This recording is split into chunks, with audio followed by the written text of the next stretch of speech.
파리에는 사를리 에보드라는 오래된 잡지가 있습니다. 뭐 그렇게 유명한 잡지는 아닌데 이 잡지의 모토는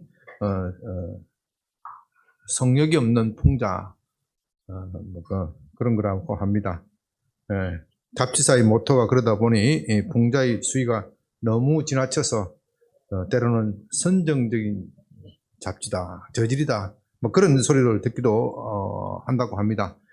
최근 이 잡지가 이슬람교의 창시자 무하메드를 풍자하는 만화를 게재하였다가 아주 프랑스 전체가 홍역을 치르고 있습니다. 만화의 내용은 무하마드가 폭탄을 머리에 이고 테러를 감행한다거나 나체로 묘사하여 조롱하는 그런 것들입니다. 그야말로 성욕이 없는 풍자이지만 이로 인하여 이슬람 테러 분자들이 근본주의자들의 테러가 끊어지지 않습니다. 2015년 1월 7일에는 이슬람 테러 분자 2명이 본사에 난입하여 총질하였습니다. 만화가와 편집장, 직원 10여 명이 총살당하였고 경찰관 2명도 살해당하였습니다. 이 때문에 프랑스는 물론이고 전 유럽의 큰 충격에 휩싸였습니다. 그런가 하면 살만 루시드라는 인도 태생 영국의 소설가 또는 수필가가 있지요. 이 사람은 1988년 악마의 시라는 소설을 발표했는데 그 내용 중에는 이슬람교를 조롱하고 또 무하마드 부인들을 와이프를 창녀로 모사하는 그런 것들이 있습니다. 그러자 이란의 최고 권력자 호메이니는 루시드를 처형하라 하는 파투아라 그러죠. 그런 명령을 내렸고 그의 목에 300만 달러 현상금도 걸었습니다. 또 그의 책을 출판하는 사람들도 죽여라. 실제로 일본인 교수가 책을 출판하였다가 살해당하였습니다. 그처럼 이슬람은 그들의 선지자라고 하는 무하마드와 그들의 신인 알라를 모독하는 일에 대하여 매우 민감합니다. 그에 반해 우리 그리스도인들은 예수님과 하나님의 이름이 모독당하는 것에 대하여 그냥 무덤덤하게 반응하는 것으로 보입니다. 그렇다 보니 정치 만평에서 하나님과 예수님의 이름을 모독하는 것이 예사로 여깁니다. 인터넷에 들어가 보면 기독교와 성경을 모독하는 말들이 널려 있습니다. 그 정도가 너무 심각해서 차마 입에 담을 수도 없습니다. 요즘에는 동성애자들이 그런 짓을 자주 하는데 그 정도가 매우 구토를 느낄 정도로 심각합니다. 예수님을 동성애자로 게이로 묘사하거나 또 막달라 마리아와도 부정한 관계가 있다. 그런 식으로 거짓 소설을 써대고 또 십자가를 모독하는 그런 짓을 합니다. 그런데도 교회나 그리스도인들은 이상하니만큼 조용합니다. 제 말을 오해하지 마시기 바랍니다. 우리 그리스도인들이 이슬람 근본주의자들, 테러 분자들 같이 테러를 해서 겁을 주자 그런 이야기는 아닙니다. 단지 우리는 하나님의 이름이 더럽혀지는 일에 대하여 너무 무관심하다. 그것을 지적하고 싶습니다. 하나님은 자신의 명예를 존중하십니다. 자신의 이름을 매우 귀하게 여기십니다. 그런데도 우리가 하나님의 이름을 귀하게 여기지 않는다면 정말 하나님을 믿는 것인가 스스로 의심해 봐야 합니다. 다시 말씀드립니다. 제가 이런 말을 하는 것은 이슬람 테러 분자들과 같이 테러를 하자는 그런 뜻이 아닙니다. 우리는 민주국가에 살면서 그렇게 할 수는 없습니다. 그러나 그래도 우리가 할 수 있는 일이 있습니다. 우리의 신앙 감정을 건드리고 하나님을 모독하는 행위에 대하여 민주국가에서 법의 테두리 내에서 할 수 있는 일이 많이 있습니다. 언론에 항의할 수도 있고 소송할 수도 있고 때로는 손해배상 청구를 할 수도 있습니다. 지난 우리 코로나 때 비대면 예배만 드리라 하는 것도 그런 합법적인 투쟁의 한 방법입니다. 교회가 예배를 대면으로 드리든 비대면으로 드리든 그것은 교회가 결정할 일이지 정부가 이렇게 하라 저렇게 말할 수는 없는 겁니다. 그런데도 우리는 그런 일에 별로 흥미가 없습니다. 만일 우리가 그런 일에 열심을 내지 않아서 하나님의 이름이 모독받는다면 우리의 예배가 천시된다면 그건 우리의 책임입니다. 우리가 하나님을 사랑한다면 당연히 그분의 이름에 대하여 관심을 가져야 합니다. 오늘은 제3계명을 살펴볼 차례인데 이 제3계명은 하나님의 이름에 관한 것입니다. 대개 자존심이 낮은 사람은 명예심이 약합니다. 명예심이 약하니 자신의 이름에 대하여 별로 관심이 없습니다. 이름이 더럽혀져도 아무렇지도 않게 생각합니다. 반면에 자존심이 강한 사람은 명예심이 강하고 자신의 이름에 대하여 매우 민감합니다. 하나님은 자존심이 매우 강한 분입니다. 자신의 이름이 더럽혀지는 것을 끔찍이 싫어합니다. 그런 것을 조금도 용납하지 않습니다. 그러나 우리는 하나님의 이름에 대하여 별로 감각이 없습니다. 하나님이 이름이 이 세상에서 더럽혀진다 하더라도 너무도 무덤덤하게 살아갑니다. 그러나 우리가 하나님을 사랑한다면 그렇게 하면 안 되는 것이죠. 우리가 하나님을 사랑한다면 당연히 하나님의 이름에도 관심을 가져야 합니다. 하나님 자신의 이름에 걸려있는 명예를 존중한다면 우리도 그렇게 해야 한다는 것이죠. 그러나 우리는 이슬람 무슬림들처럼 그렇게 폭력을 행사할 수는 없습니다. 이제 이것을 생각하면서 하나님의 이름을 존중합니다. 하나님의 이름을 귀하게 여긴다 하는 것이 무슨 의미인지 한번 살펴봅니다. 20장 3절입니다. 너는 내 하나님 여호와 이름을 망령되게 부르지 말라. 여호와는 그의 이름을 망령되게 부르는 자는 죄 없다 하지 아니하리라. 하나님의 이름은 여호와입니다. 하나님의 이름은 여러 가지가 있지만 그 중에서도 가장 중요한 이름 여호와라고 말씀드렸습니다. 하나님은 이 이름을 이스라엘의 선조인 아브라함과 이삭과 야곱에게는 알리지 않았습니다. 오직 모세에게 비로소 처음으로 그 이름을 알리십니다. 여호와라는 이름의 뜻은 스스로 존재하시는 분, 그런 것이죠. 이 세상 모든 만물은 그것을 존재하게 하는 원인이 있습니다. 여러분도 그냥 스스로 난 것이 아니라 여러분의 부모가 여러분을 낳았기 때문입니다. 스스로 있는 것은 아무것도 없습니다. 오직 우리 하나님 한 분만이 스스로 계십니다. 그런 뜻에서 여호와라는 이름은 참으로 존귀합니다. 하나님은 그 이름을, 여호와 하나님의 이름을 망령되게 부르지 말라, 그렇게 말씀하십니다. 여기서 망령되게라는 말의 원어는 샤우라고 그러는데요. 그 뜻은 공허, 헛되다, 허무, 거짓, 마음이 없다, 그런 뜻이죠. 예를 들면 우상은 헛된 것이다, 이렇게 헛된 것이다 할 때 그 헛된 것을 샤우 그렇게 원어로 그렇게 표현합니다. 시편 24절과 3절, 24편 3절 4절에서는 여호와의 산에 오를 자가 누구냐 그렇게 물으면서 마음을 허탄한 데 두지 않는 사람이다, 그렇게 말을 하였는데요. 여기서 허탄이라는 단어가 바로 샤우입니다. 샤우. 그렇기 때문에 이 구절은 뜻을 우상에게 두지 아니하는 자, 그런 사람이 하나님의 산에 오를 수 있다, 그렇게 해석할 수도 있습니다. 제1계명은 우리의 예배의 대상이 오직 여호와 하나님이다 하는 것이고요. 제2계명은 우리가 그 하나님께 어떻게 예배해야 할지, 우상을 가지고 하나님이라는 우상을 만들어서는 안 된다, 마음과 진정으로 진리와 우리의 영과 진리로 예배해야 한다 하는 것을 말하는 것이고, 이제 제3계명은 우리가 하나님께 예배할 때 어떤 자세로 해야 하는가 하는 것을 다루고 있습니다. 우리는 예배 중에 하나님의 이름을 부릅니다. 그러나 그 이름을 부를 때 우리의 마음을 담지 않으면 헛되이 부르는 것입니다. 아까 우리가 찬송가 10장 전능왕 오소서, 그렇게 하나님의 예배를 우리 가운데에 오시도록 초청하는 예배를 드립니다. 그런데 그 찬송을 부를 때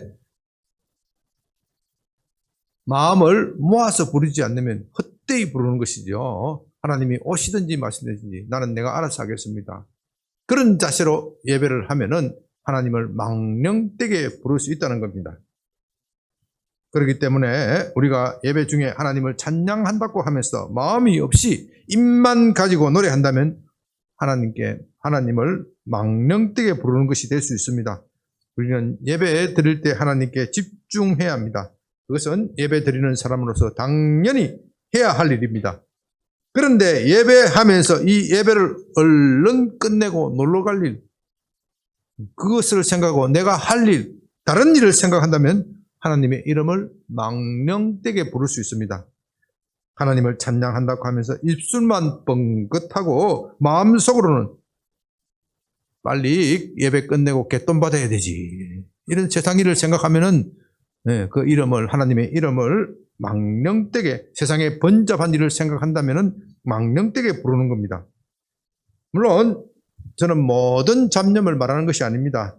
우리가 예배 중에 전적으로 하나님께 집중했으면 좋겠지만 사실 그렇게 하기가 힘들지요. 머릿속에 떠오르는 모든 잡념을 다 막을 수도 없고 제거할 수도 없습니다. 그러나 적어도 우리가 예배 중에는 하나님께 집중하도록 우리 스스로 노력해야 합니다. 그런 노력이 없이 자신의 잡념이 떠오르는 대로 망상에 끌려가는 사람이 있어요. 망상에 끌려가는 사람. 이 사람은 헛되게 예배를 하는 것이고 하나님의 이름을 망령되게 부를 수 있습니다. 또 어떤 분은 고의적으로 그런 사람이 있습니다. 아예 핸드폰을 꺼내 들고 딴짓하는 사람이 있어요. 예배 중에. 이런 일이 바로 하나님의 이름을 망령되게 부르는 것이다. 예배 중에 그렇게 하면 안 되는 겁니다. 하나님께 예배 드린다고 하면서 딴생하고 하고 딴짓을 하면 하나님을 모독하는 것이 됩니다. 여러분들도 그렇잖아요. 이 세상에서도 높은 분들이 모시고 식사를 하면 높은 분들 앞에 집중해야 합니다. 그 높은 분 앞에 딴짓하면은 참 그분이 모독적으로 느끼지 않겠습니까? 제가 소망 교도소장을 지낼 때입니다. 가끔 간부들을 불러서 점심도 사고 그렇게 격려합니다. 그런데 어떤 간부는 이 조직 생활을 제대로 해보지 않아서 그런 것인지 소장이 불러서 참 교도소라는 것은 굉장한 계급 사회고 조직 사회고 위계 질서가 탁 잡혀야 되는 거거든요. 군대보다도 더 무서운 조직이 이 교도소 조직입니다. 그래서 소장이 앞에 가면 대개 직원들이 정신을 딱 집중하지요. 그렇게 해야 기강이 서는 겁니다. 그런데 이 친구는 소장에게 집중하지 않습니다. 외부에서 걸려온 전화를 받고 희희낙낙거립니다. 물론 그 전화가 중요하다면 그럴 수도 있습니다. 그럴 때는 상사에게 양해를 구하고 통화를 해야 하죠. 그런 예의도 없이 전화를 계속 해대니 이 친구가 과연 내 보아가 맞는가? 소장을 무시하는구나.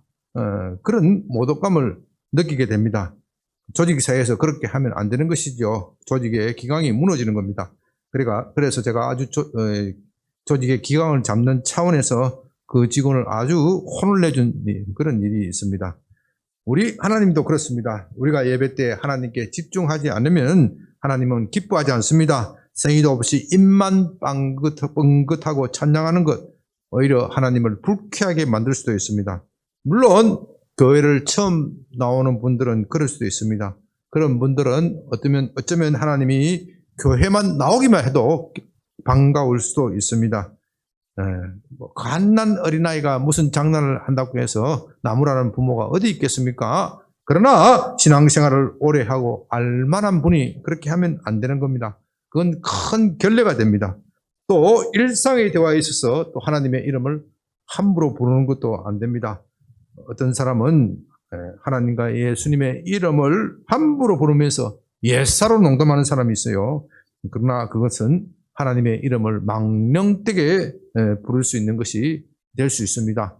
특히 미국이나 유럽 사람들이 그런 짓을 잘해요. 자기가 기분 나쁜 일이 있으면 뭐라 그래요? 지저스 그런다. 제기라 이런 뜻이에요. 제기라. 길 가다가 미끄러져도 지저스 그런다고. 그러면 하나님의 이름을 망령되게 부르는 겁니다. 망령되게. 제3계명은 주로 맹세나 서원과 관련이 있습니다. 요즘에는 하나님 앞에서 맹세나 서원하는 일이 거의 찾아보기 어렵습니다. 겨우 법정에서 정언하기에 앞서 맹세하는 것, 또 대통령이 취임하는 것, 할 때 맹세하는 것, 그런 것을 볼 수 있죠. 우리나라에서 정의는 양심에 따라 숨김과 보탬이 없이 사실 그대로 말하고 만일 거짓말이 있으면 위정의 벌을 받기로 맹세합니다. 그렇게 손을 들고 선서합니다. 그러나 그것은 하나님 앞에서 하는 맹세가 아니고 누구 앞에서 하는 겁니까? 사람, 법관 앞에서 하는 것이죠. 그렇기 때문에 그런 맹세는, 그런 서원은 사람의 양심을 구속하는 힘이 약합니다. 얼마든지 교묘한 거짓말을 하고 내가 법관을 속일 수 있고 검사를 속일 수 있고 수사관을 속일 수 있다면 얼마든지 거짓말을 합니다. 얼마든지 위정을 감행할 수 있습니다. 실제로 우리나라 법정에서는 정말 위정이 많습니다. 어떤 분은 우리나라 법정을 보고서 위정경련대다, 그렇게 비꼬아서 말하는 분도 있습니다. 그러나 사람이 하나님 앞에서 정언한다, 그렇게 생각하면요, 정언의 태도가 달라질 수밖에 없습니다. 전능하신 하나님은 모든 것을 아십니다. 그분 앞에서 진실을 말할 것을 맹세하고 정언을 하는데 그 말이 거짓말이라 한다면 하나님께서 그를 저주하실 것입니다. 그래서 오늘날 하나님 앞에서 맹세를 잘 활용하지 않는 것은 사람들이 하나님에 대한 신앙을 잃어버렸기 때문이다, 그렇게 말할 수가 있습니다. 맹세는 우리 말의 진실성을 확정하기 위해서 하나님을 정인으로 요청하는 겁니다. 성경적 맹세를 말하는 것이 아닙니다. 일반 사회의 맹세를 말하는 것이 아닙니다. 성경적 맹세란 내 말의 진실성을 확정하기 위하여 누구를 정인으로 부른다고요? 하나님을 정인으로 요청하는 겁니다. 오늘날 맹세를 잘 활용하지 않지만 고대 세계에서는 불분명한 사실에 대한 분쟁을 종식시키기 위하여 이 맹세가 자주 활용되었습니다. 예를 들면요, 출애굽기 22장 10절에서 11절에는 이런 규례가 있습니다. 어떤 사람이 소나 양을 이웃에게 잠시 맡겨놓았습니다. 급한 볼일이 있어서 그렇게 할 수가 있죠. 그런데 그 소나 양이 그 주인도 몰래, 아무도 몰래 사라져 버렸습니다. 그것을 본 사람이 아무도 없습니다. 그렇게 되면은 그 임자는 누가 가졌다고 오해할 수 있습니까? 주인이 몰래 팔아먹은 것이다. 주인이 몰래 지도 새도 모르게 잡숴버린 것이다. 그런데 그 이웃이 정말로 자기가 가져간 것이 아니라면 어떻습니까? 정말 미치고 팔짝 뛸 일입니다. 환장할 일입니다. 그러나 자기 말의 진실성을 증명해 줄 사람은 아무도 없습니다. 그럴 경우에 하나님 앞에서 하나님을 정인으로 모셔놓고 그 말을 할 때 그 말을 믿어주라는 겁니다. 만일 그가 거짓으로 맹세한 것이라면 하나님께서 그에게 벌을 내리실 것입니다. 그렇게 하여 두 사람은 최종적인 정의의 실현을 하나님께 맡겨두고 그들 사이의 분쟁을 종식시킬 수 있습니다.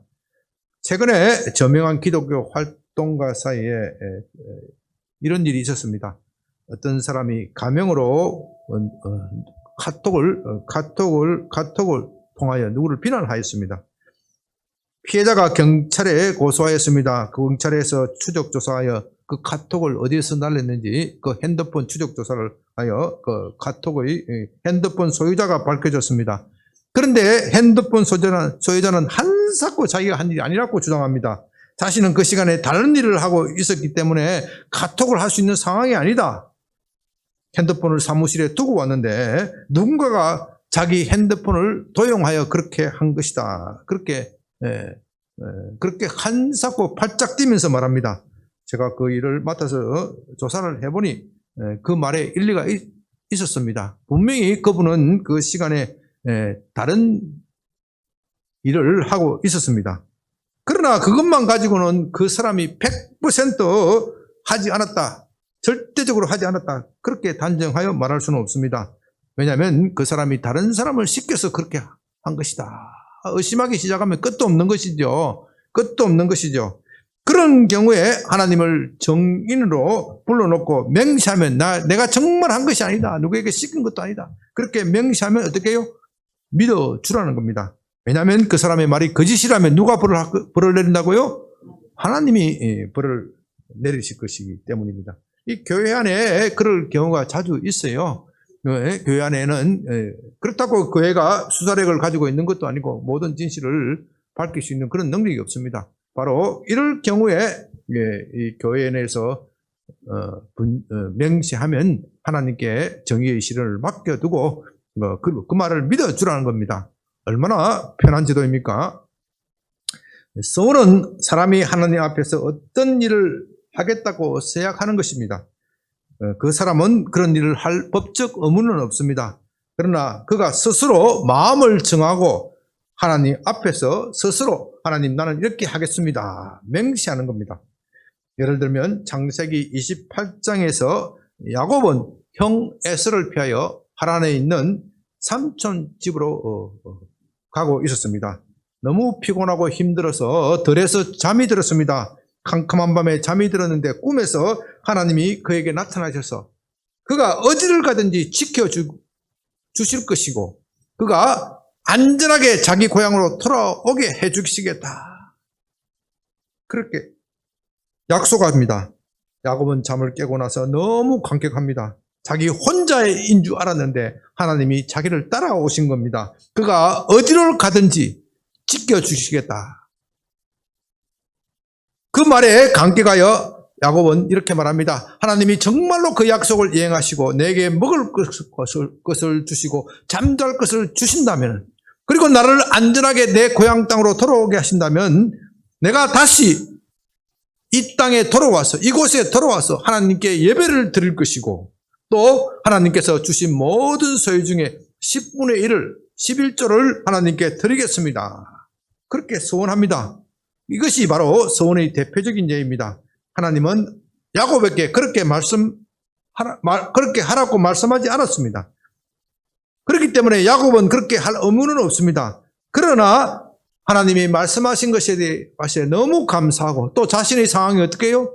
너무 다급하기 때문에 자기 스스로 그렇게 하겠다고 다짐한 것입니다. 그러나 야곱은 그 소원을 지키지 않았습니다.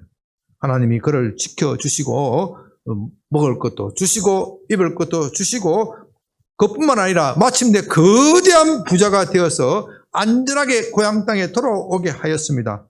그러나 야곱은 소원을 잊어버렸습니다. 그러자 그에게 큰 혼란이 왔습니다. 딸 디나가 이웃 청년에게 강간당하고 그의 아들이 피해 복수극을 벌입니다.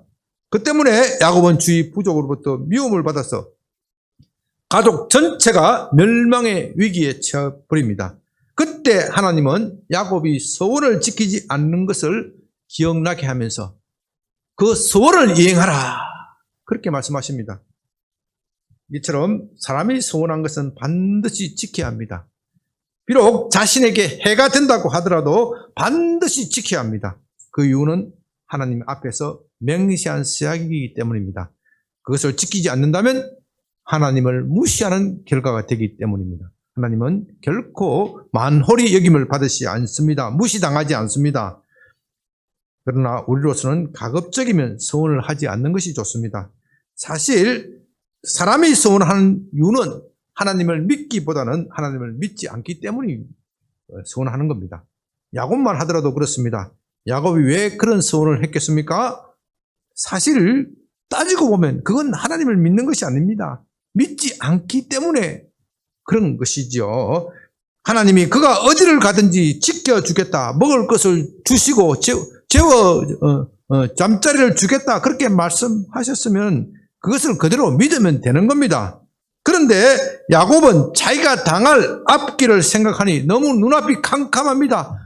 아무도 삼촌이 그곳에 있다고 하지만 삼촌의 얼굴을 본 일도 없어요. 한 번도 만나보지 못한 삼촌이 자기를 받아줄지 문전박대할지 자신이 없는 겁니다. 그렇게 급하니까 하나님 앞에 서약을 한 겁니다. 그러나 그렇다고 해서 하나님을 완전히 믿지 않는 것도 아닙니다. 그래서 하나님께서 지난밤에 그렇게 약속하셨으니 내가 이렇게 소원을 하겠습니다. 쉽게 말하면 그 약속을 지키도록 흔히 말하는 대로 미끼 상품을 내거는 거죠. 하나님 앞에 미끼 상품을 내거는 거예요. 그래서 이 야곱은 자신의 믿음의 단계가 낮을 때 그런 소원을 합니다. 그러나 나중에는 그런 소원을 하지 않습니다. 그가 하나님으로 가는 것보다도 훨씬 더 위험한 것이 그가 이집트로 이주하는 겁니다. 이집트로 이주할 때 그는 기쁜 마음으로 그냥 갑니다. 하나님께서 밤에 이집트에 평안히 내려가라 그렇게 말씀하실 때 그 말을 그대로 믿고 내려갑니다. 거기서 내가 이집트에 가서 평안하게 지켜주시면은 하나님께 어떻게 하겠습니다. 그런 말 하지 않아요. 편안한 마음으로 가는 겁니다. 그런데 다른 한편 예수님은 우리에게 맹세하지 말라 그렇게 가르치십니다. 마태복음 5장 33절 37절 또 옛사람에게 말한 바 헛맹세를 하지 말고 맹세한 것을 주께 지키라 하였다 하는 것을 너희가 들었으나 나는 너희에게 이르노니 도무지 맹세하지 말라. 하늘로도 하지 말라. 이는 하나님의 보좌이며 땅으로도 말라. 이는 하나님의 발등상이며 예루살렘으로도 말라. 이는 큰 임금의 성임이라. 너희 머리로도 하지 말라. 이는 내가 한 트럭도 희고 검게 할 수 없습니다. 오직 너희 말은 옳은 것은 옳다, 아닌 것은 아니다 하라. 이에서 지나는 것은 악으로부터 나느니라. 여기서 예수님은 맹세하지 말라 그렇게 말씀하시죠. 그렇다면 이 제3계명은 폐기된 것입니까? 그러나 그렇지는 않습니다. 예수님의 참뜻은 우리가 도무지 맹세하지 말라 그런 뜻이 아닙니다. 거짓 맹세를 하지 말라 그런 뜻입니다. 실제로 바울은 로마서 1장 9절에서 자신이 복음을 전함에 있어서 진실만을 말한다. 복음을 전할 때 간증할 일도 많고 많잖아요. 내가 진실만을 말한다. 이것은 하나님이 내 증인이 되신다. 맹세한다 그 뜻이죠. 그렇게 맹세합니다. 또 고린도서 1장 23절에서는 내가 내 목숨을 걸고 하나님을 불러 증언하게 하시노니 내가 거짓말하면 하나님께 벼락맞아 죽을 것이다. 그런 뜻이죠. 내가 다시 고린도에 가지 아니한 것은 너희를 아끼려 함이라. 내 속마음은 너희는 내가 고린도에 오는 것을 원하지만은 내가 가지 않는 것이 너희에게 유익한 것이다. 내가 이 진심이라는 것은 내 이 말이 진심이라는 것은 하나님께서 나의 증인이시다. 내가 이것을 거짓으로 말했다면 나는 벼락 맞아 죽을 것이다. 그렇게 맹세하는 것이죠. 그렇다면 주님은 무슨 뜻으로 그렇게 맹세를 금하셨을까요? 그 이유는 예수님 시대의 사람들이 모세의 율법을 왜곡하고 비틀었기 때문입니다. 모세는 하나님의 이름으로 거짓 맹세하지 말라. 거짓 맹세를 하면 저주를 받을 것이다. 벌을 받을 것이다. 그렇게 말을 합니다. 그러자 사람들은 이 거짓말을 하기는 해야 되겠고 저주를 피하고 싶은 거예요. 거짓말을 할 때 하나님의 이름을 두고 거짓말을 하면 어떻게 돼요? 저주를 받은 거예요. 그래서 하나님의 이름은 아니고 하나님의 이름에 가까운 것, 예루살렘 성전, 또 하늘 이런 것을 두고 맹세하면 어떻게 해요? 사람들이 그 말에 권위가 있어 보이고 또 나중에 그 말이 거짓말로 들통난다고 하더라도 저주를 받지 않을 것이다. 이렇게 이 하나님의 말씀, 모세의 율법을 비틀은 것입니다. 그래서 이것을 시정해 주기 위해서 그런 헛소리 하지 말라. 그렇게 하는 겁니다. 그렇기 때문에 오늘날에도 맹세는 참 유용합니다. 필요한 경우에 얼마든지 사용할 수 있습니다. 단지 우리로서는 그것을 남용하는 일에 경계해야 합니다. 사실 그것을 남용하는 것은 곧 하나님을 모독하는 것이 되고 지독한 불신이 됩니다. 저는 검사로서 오랫동안 수사해봤기 때문에 종종 그런 사람을 봅니다. 어떤 사람은 범인으로 지목되었습니다. 자기 무고함을 증명할 길이 없습니다. 급하면 어떻게 합니까? 하나님이 내 증인이십니다. 나는 하나님 앞에서 정말로 참말합니다. 목사일수록 그런 말을 자주 잘 합니다. 나중에 보면 그것이 진실일 수도 있지만 거짓말하는 경우도 적지 않습니다. 참 안타까운 일입니다. 사실 그런 사람은 하나님을 믿는 것이 아니죠. 하나님을 모독하는 것이고 자기의 유익을 위하여 하나님을 끌어들이는 참 하나님을 모독하는 일입니다. 만일 하나님이 우리 가운데 계시고 또 우리의 모든 말을 듣고 계신다 그렇게 믿으면 그렇게 거짓 맹세를 할 수는 없는 겁니다.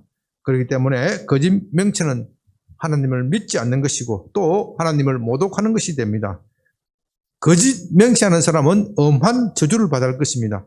말라기서 3장 5절에서는 하나님은 거짓 맹세를 하는 사람을 심판하실 것이다. 그렇게 경고하셨습니다. 또한 요한계시록 21장 8절에서는 거짓말을 하는 사람은 불과 유황에 타는 못에 던져진다. 지옥 간다 그 뜻입니다. 그러므로 여러분들은 거짓 맹세를 하거나 거짓말을 한 사실이 있다면 즉각 회개해야 합니다. 그렇지 않으면 이 지옥의 심판을 면하지 못합니다. 그러나 이 제3계명은 우리에게 저주하고 벌을 주는데 그 목적이 있는 것이 아닙니다. 그것보다는 하나님의 이름을 높여서 상을 받으라. 잘 들어야 됩니다. 네, 하나님의 이름을 높여서 상을 받으라. 그 뜻입니다. 우리가 하나님의 이름을 높이는 것은 지극히 당연한 일입니다. 그런데 하나님은 우리가 이 지극히 당연한 일을 하는데도 상을 주십니다. 그렇기 때문에 상은 우리의 공로가 아니라 은혜입니다. 그 이유는 우리에게 선을 장려하고 악을 멀리하도록 하기 위함입니다. 그렇기 때문에 하나님이 이름을 망령되게 부르지 말라. 그렇게 하나님이 엄히 말씀하신다고 해서 이름을 부르는 것 자체를 금해서는 안 됩니다.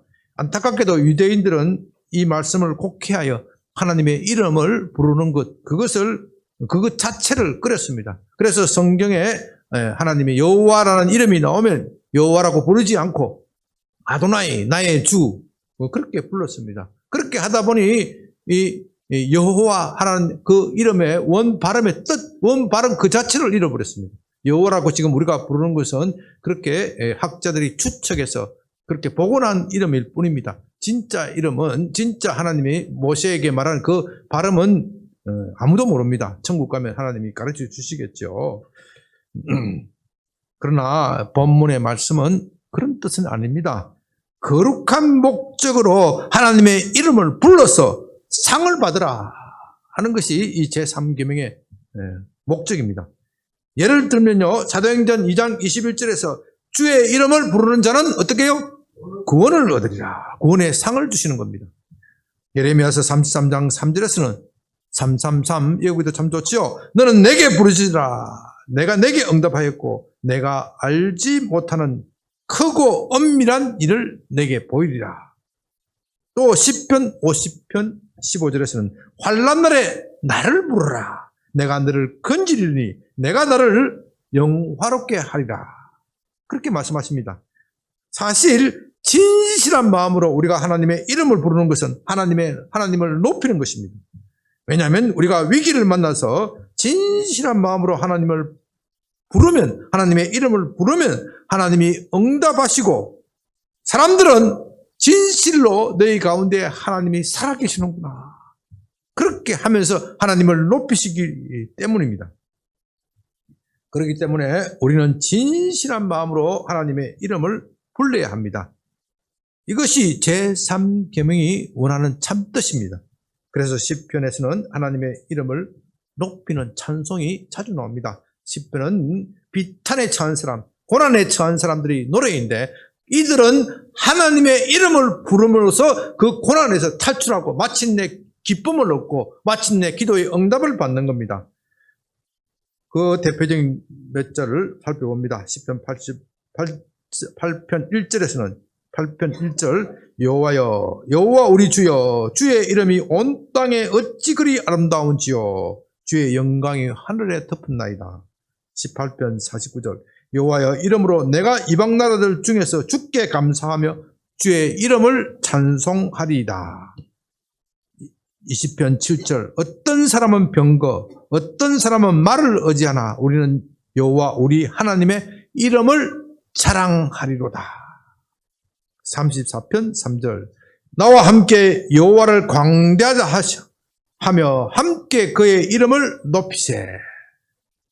96편 2절. 여호와께 노래하며 그의 이름을 송축하며 찬양하라는 뜻입니다. 그의 구원을 날마다 전파할지어다. 96편 8절. 여호와의 이름에 합당한 영광을 그에게 돌릴지어다. 예물을 들고 그의 궁정에 들어갈지어다. 105편 3절. 그의 거룩한 이름을 자랑하라. 여호와를 구하는 자들은 마음이 즐거울지다. 하나님의 이름을 자랑하고 하나님의 이름을 구하는 자, 하나님을 구하는 자는 어떻게 해요? 마음이 즐겁다. 마음이 즐거워진다. 이런 구절들은 우리가 즐거운 마음으로 하나님의 이름을 부르라고 재촉합니다. 아니, 우리가 진심으로 우리의 마음을 진심을 담아서 하나님의 이름을 부른다면 우리의 마음이 어떻게 해요?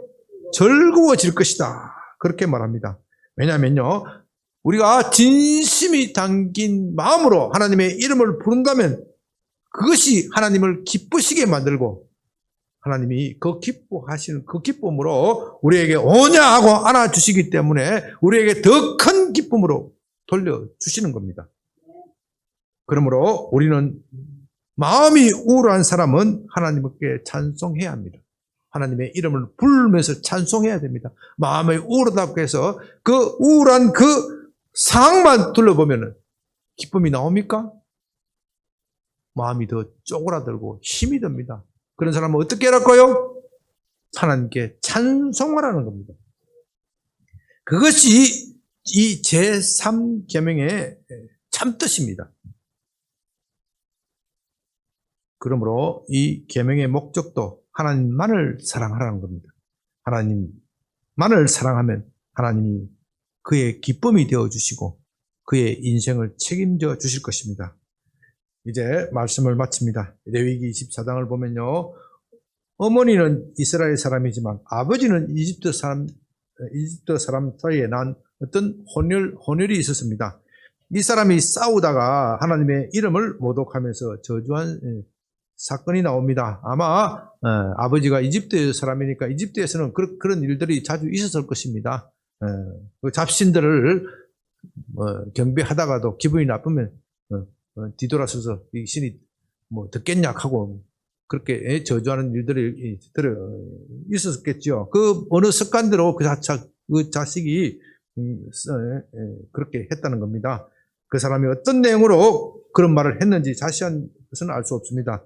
아마도 싸움하던 중에 그런 말을 한 것으로 봐 흥분해서 그렇게 했겠죠. 그렇게 하면 안 된다는 것을 알면서도 흥분하니까 그렇게 한 겁니다.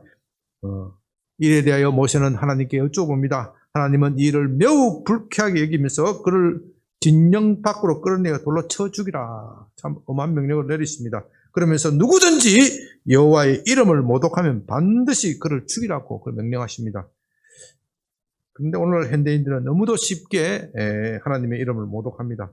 정말 구약시대에 산다면 돌로 쳐 죽을 짓을 하고 있는 겁니다. 물론 현대를 사는 우리는 그렇게는 할 수 없습니다. 참으로 안타까운 일입니다. 그런데 이 불신자들이 그렇게 하나님의 이름을 모독하는 데에는 믿는 우리에게도 일정 부분 책임이 있습니다. 예수 믿는 사람들이 하나님을 믿는다고 하면서 예사로 거짓말을 하고 부정한 일을 하면 그 욕이 다 어떻게 해요? 하나님께로 돌아갈 수밖에 없는 겁니다. 그래서 바울도 로마서 2장 24절에서 예수님을 믿는 우리가 하나님 말씀대로 살지 못하면 하나님의 이름이 이방인 중에서 모독을 받는구나. 그렇게 한탄합니다. 우리 어깨 위에 하나님의 이름이 걸려 있습니다. 아마도 레위기 24장에 나오는 그 혼혈, 방금 말씀드린 그 혼혈, 그 사람도 그런 경우일 수 있습니다. 자신은 혼혈이기 때문에 혼혈이기 때문에 순수 혈통으로부터 얼마나 멸시를 당했겠습니까? 그런데 순수 혈통이라는 그 사람이 행실이 올바르지 못합니다. 그래서 싸움이 난 것이 아닙니까? 그러니까 그 하나님, 네가 하나님을 믿는다고 하면서 그런 짓을 할 수 있느냐? 그 하나님이 똑바로 너가 똑바로 가르쳤냐? 뭐 그렇게 자식이 행동을 못하면 여기 누구에게 돌아가는 거예요? 자식이 요거 올바르게 행동 못하면 그 부모에게 가듯이 그렇게 네 부모가 그렇게 가르치냐? 네 부모가 형편없냐? 그렇게 그런 식으로 이 이집트 이 혼혈이 그렇게 했을 것 같습니다. 그런 경우에도 그 하나님을 모독한 것에 대한 책임은 그 사람이 져야 하겠지만 그것을 유발한 그 사람에게도 책임이 없다고 말할 수는 없는 겁니다. 그렇기 때문에 우리가 입술로서 하나님의 이름을 높이는 것, 그것만으로는 부족합니다. 우리의 삶으로서, 행실로서 하나님의 이름을 높여야 합니다. 그렇게 할 때 하나님께서는 여러분 각자를 높여 주실 것입니다. 우리 이제 입술로서, 행실로서 하나님의 이름을 높이는 여러분이 되시기를 주님의 이름으로 부탁드립니다.